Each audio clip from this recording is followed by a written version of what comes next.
Hi అండి అందరికీ. అందరూ ఆవకాయలు పట్టేసుకున్నారా? మేము కూడా పట్టేస్తున్నాం. ఏప్రిల్ మే అంటే ఆవకాయల సీజను, జనవరి ఏమో అరిసెల సీజను. ఈ అరిసెలకి ఆవకాయలకి అప్పుడు ఆడవాళ్ళకి పనే పని. అందులో ముగ్గురికి ఒకే చోట అంటే ఇంకా పని ఎక్కువే ఉంటుంది. ముగ్గురికి కలిపి అమ్మాయి పట్టేస్తాయి. ఎప్పుడు ప్రతి సంవత్సరం కూడా ఇక్కడే పడుతుంది. ఎప్పుడు కూడా మిరపకాయలు కొని వాటిని మళ్ళీ కొట్టించి అప్పుడు ఆవకాయ పట్టేవాళ్ళం. పోయినసారి కూడా అలా కుదరలేదు, కారం కొట్టడానికి ఎవరు రాలేదని చెప్పేసి రోకల మిల్లుకి ఇచ్చేసాం. ఈ సంవత్సరం కూడా రోకల మిల్లులోనే ఆడిచ్చేసి పచ్చడి పట్టేస్తున్నాం. కారం కొట్టడం అంటే రోట్లో కొట్టి, ఇదివరకైతే మేము చిన్నపిల్లలప్పుడు అమ్మా నాన్నే కొట్టేసి పెట్టేసేవాళ్ళు. రోకలతో కొట్టాలి అని మా సిస్టరు నేను చాలా ట్రై చేసాం. అసలు ఒక్క పని మాత్రం రాలేదు. ఎంత పనైనా చేస్తాం, ఆ రోకలతో దంచడం ఒక్కటే నేర్చుకోలేదు. ఇప్పుడు అనిపిస్తుంది దంచడం నేర్చుకుంటే ఎంత బాగుండేది, ఎంచక్కగా దంచేసి మేమే ఆవకాయ కూడా పట్టేసేవాళ్ళం అని అనిపిస్తుంది. కాకపోతే దంచడం అనేది అంత ఈజీ ఏం కాదు. అమ్మమ్మ తాతయ్య కూడా దంచేవాళ్ళంట, వాళ్ళ దగ్గర నుంచి అమ్మ నేర్చుకుంది. కాకపోతే అమ్మ వాళ్ళ దగ్గర నుంచి మేము నేర్చుకోలేకపోయాం. అసలు విషయం ఏంటంటే ఈ ఆవకాయ పట్టడం కూడా రాదు మా సిస్టర్కి, నాకు కూడా. ఏదో కొంచెం కొంచెం ఇంట్లోకి తొక్కుడు పచ్చడి అలాంటివి తప్ప ఇలా సంవత్సరం అంతా ఉండే ఆవకాయ పెట్టడం ఇంకా నేర్చుకోలేదు. నెక్స్ట్ ఇయర్ నుంచి నేర్చుకుందామని ట్రై చేస్తున్నాం. నేర్చుకుంటాను అని చెప్తున్నాను కానీ ఈ నేర్చుకుంటాను అన్న విషయంలో ఒక విషయం కూడా గుర్తొస్తుంది. ప్రతి సంవత్సరం గుర్తొస్తుంది ఆ విషయం నాకు. అది కూడా ఆవకాయ పట్టే టైంలోనే. ఆ విషయం ఏంటో మీకు కూడా చెప్తాను.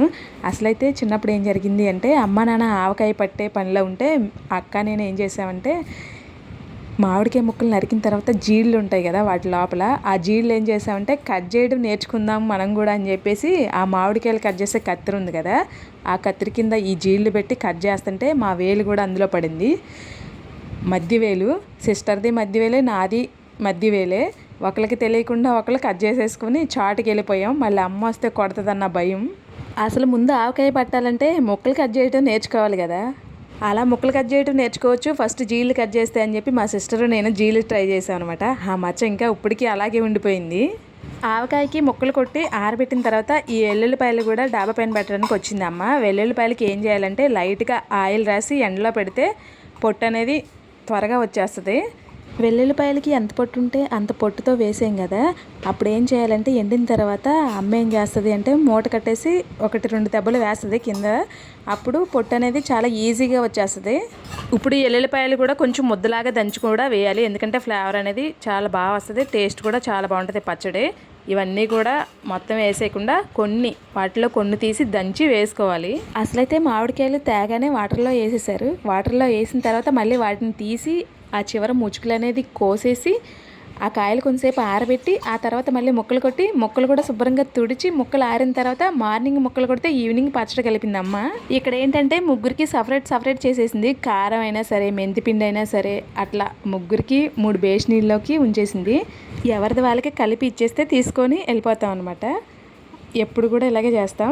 కలిపినప్పుడు ఏం చేస్తుంది అంటే బకెట్లో పెట్టేస్తే, ఎందుకంటే మరి జాడీలతో పట్టుకెళ్ళడం కుదరదుగా. మా ఇంటి దగ్గర జాడీలు ఉంటాయి, మేము రాగానే మళ్ళీ ఆ బకెట్లోది జాడీలో పెట్టేసుకుంటాం.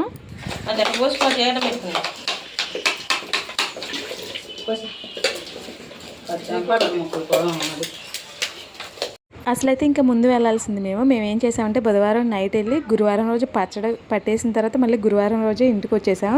ఆ మిరపకాయలు తెచ్చినప్పుడు ముగ్గురి కూడా అమ్మ ఒక్కతే ఆ తొడలన్నీ తీసి మళ్ళీ కారం కూడా పట్టించి రెడీగా పెట్టింది. ఇందాక అమ్మ వెల్లుల్లిపాయలు కొలిచి వేసింది కదా, అలా కొలిచి వేయాలని ఏం కాదు, ముగ్గురికి కదా సమానంగా వస్తేనే బాగుంటుందని చెప్పి ఎవరి డబ్బా వాళ్ళకి పోసేసింది వెల్లుల్లిపాయలు కూడా. అందులో ఈ పచ్చళ్ళలో వేసిన వెల్లుల్లిపాయలు ఊరిన తర్వాత టేస్ట్ చాలా బాగుంటాయి. అసలు ఆ పచ్చళ్ళలో వేసిన వెల్లుల్లిపాయలు అంటే మా ఇంట్లో వాళ్ళందరికీ ఇష్టం, మా సిస్టర్ వాళ్ళ ఇంట్లో వాళ్ళందరికీ కూడా ఇష్టమే. అందుకని చెప్పేసి ఎవరి డబ్బా వాళ్ళకి వేసేసింది అమ్మ. వెల్లుల్లిపాయలు కూడా కొంతమంది ఎక్కువ వేసుకుంటారు, కొంతమంది తక్కువ వేసుకుంటారు. ఎందుకంటే ఎవరిష్టం వాళ్ళదనుకోండి. కొంతమంది వెల్లుల్లిపాయలు అంటే ఇష్టపడే వాళ్ళు ఉంటారు, కొంతమందికి వెల్లుల్లిపాయలు ఆ ఫ్లేవర్ అంటేనే ఇష్టపడని వాళ్ళు కూడా ఉంటారు. అందుకని చెప్పేసి వెల్లుల్లిపాయలు కొలతల ప్రకారం ఏం వేయాల్సిన అవసరం లేదు. మామిడికాయ ముక్కలు, కారం, ఉప్పు మాత్రం కొలతలతోనే వేయాలి. ఆ కొలతలు ఎలా వేసింది అమ్మ అనేది మీకు కూడా చెప్తాను. 2 కేజీల ముక్కలకి 1/2 కేజీ కారం, 1/4 కేజీ ఉప్పు వేసింది. మళ్ళీ 3వ రోజు పచ్చడి కలిపిన రోజు ఉప్పు సరిపోకపోతే మళ్ళీ అప్పుడు వేసుకోవచ్చు. అమ్మ అయితే ఒక్కసారి వేయలేదు, ఉప్పు కూడా కొంచెం వేసి కొంచెం ఆపింది. ఎందుకంటే ఉప్పు ఒక్కసారి వేయడం వల్ల ముక్కగా పట్టేస్తుందని చెప్పేసి మళ్ళీ 3వ రోజు సరిపోకపోతే వేసుకోవచ్చు అని చెప్పేసి ఉప్పు కూడా తగ్గించే వేసింది.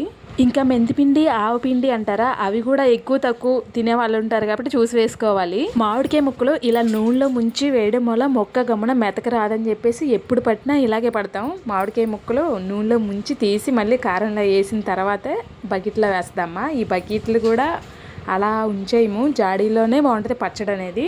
అసలు జాడీలో వేస్తేనే టేస్ట్, ఎందుకంటే ఇప్పుడు పట్టుకెళ్ళిపోతున్నాం కాబట్టి బకెట్లో పెడుతుంది అమ్మ. ఇప్పుడు పచ్చడి పట్టే కారం ఉంది కదా, అది ఎక్కువ రోజుల ముందు కూడా ఆడిచి పెట్టుకోకూడదు. అసలైతే ఆవకాయ పట్టించే రోజే ఆడించుకుంటే ఇంకా బెటరు. కాకపోతే టైం సరిపోదని చెప్పి అమ్మ ఒక 2 days ముందు ఆడిచి పెట్టేసింది.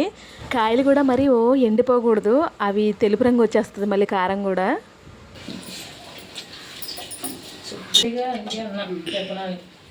చూసేందుకు పుచ్చిలైనా కదా కారం వేసేదిగా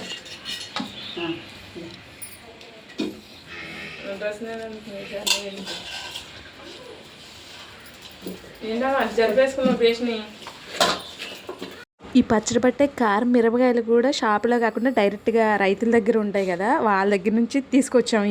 ఈసారి కాదు, ప్రతిసారి కూడా అలాగే చేస్తాం. ఎప్పుడో ఒక ఇయరే మిస్ అయ్యాం అంతే. ఇప్పుడు ఈ ఆవకాయలో వేసిన పసుపు కూడా అమ్మ పసుపు కొమ్ములు కూడా ఇంట్లోనే వేసింది. అప్పుడు షార్ట్ వీడియో ఒకటి పెట్టాను, అమ్మ పసుపు కొమ్ములు వేసింది అని చెప్పి. ఆ పసుపు కొమ్ములు కూడా ఆడిచ్చి చక్కగా పసుపు కూడా అదే వేసింది అమ్మ. పసుపు కూడా బయట నుంచి తెచ్చి ఎప్పుడు యూజ్ చేయలేదు. అమ్మ కానీ అత్తయ్య కానీ ఇలా 1 yearకి సరిపడా ఆడిచ్చి ఇస్తేనే అదే యూజ్ చేస్తా. అది కాళ్ళకి రాసుకున్నా లేదంటే మొహానికి రాసుకున్నా చాలా బాగుంటుంది అసలు. ఇంకా పచ్చడి పట్టడం అయిపోయిన తర్వాత ఆ బేషనీలో అన్నం వేసి కలుపుకుంటారు చూసారా, అసలు ఆ టేస్టే వేరు. ఆ అన్నం కోసం వెయిటింగ్ చేస్తాం మేమైతే. పచ్చడి పట్టడం అయిపోయిన తర్వాత అన్నం కలిపేసి అందరికీ పెట్టేసింది. ఆ అన్నం తిన్న తర్వాత మా చెట్టు బొప్పాయిలు మామిడికాయలు కూడా కోస్తున్నాము పట్టుకెళ్ళడానికి. మా చెట్టు మామిడికాయలు పండేసుకోవడానికే బాగుంటాయి, ఆవకాయకి కాదు. ఆవకాయకి మాత్రం బయట నుంచే తీసుకొచ్చాం మామిడికాయలు.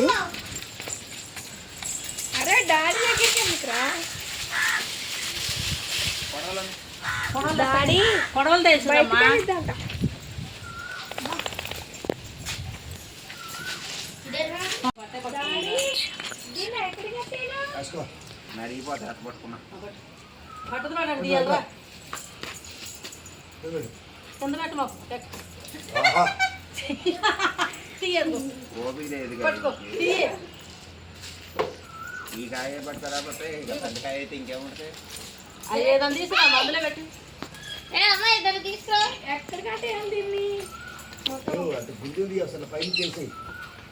ఆటో ఒక్కటి లేదంటే ఎక్కడి నుంచే తాపేరు నేను పట్టుకుంటా పెట్టుబడి ఇక్కడ పెడితే పెద్దకాయలు పచ్చి మొత్తం చెట్టు నరికేసేదే అక్కడికి.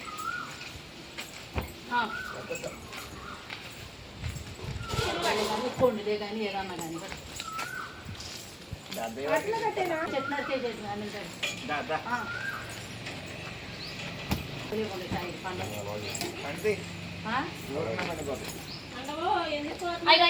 చెట్టు నరికేసేది పట్టు. హల్వా అన్నా చేసుకోవచ్చు.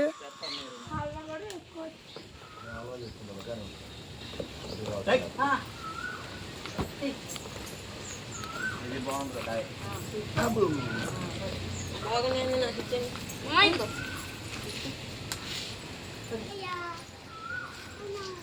ఇయ్యే